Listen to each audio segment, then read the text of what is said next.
Hey guys, it's Pastor Bruce, and we're in the book of Romans today. This is called an epistle, which is a fancy name for long letter. This is widely considered to be Paul's greatest work, written toward the end of his third missionary journey.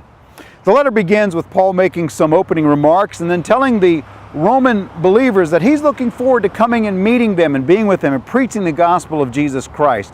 This leads to the theme verses of this book, which also happen to be the verses that led Martin Luther to launch the Protestant Reformation. Verses 16 and 17, "For I am not ashamed of the gospel of Christ, for it is the power of God to salvation for everyone who believes, for the Jew first, and also for the Greek.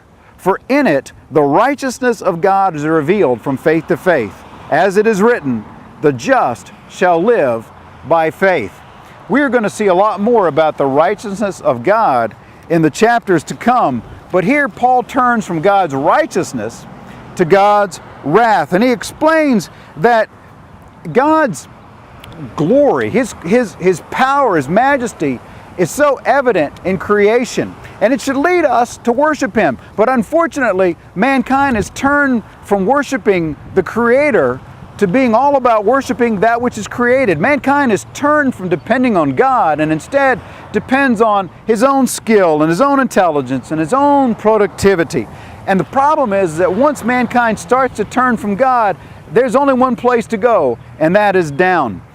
Paul turns and looks at the fact that once this has started to occur, that mankind turns from his natural affections. And there is a very clear prohibition in this section against homosexuality. I don't care what people are telling you out there. Very clearly in this chapter, in this section, we see that God is displeased with man not being with woman, because that is His ultimate plan for mankind.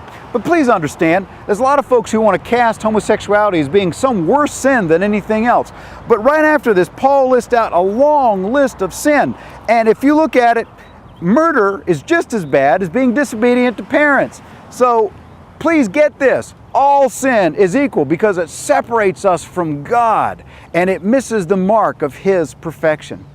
At the very end of this chapter, though, I want you to see this. He makes the point that not only are people doing these things, but they also approve of those who practice them. This is a caution for us Christians, because lots of times we have this mindset, as long as they're not hurting us, that's okay. We cannot approve of sin, whether it's in our own life or in others. We need to be willing to call that out so that we can lead others to come to Jesus Christ in salvation. God bless you as you go.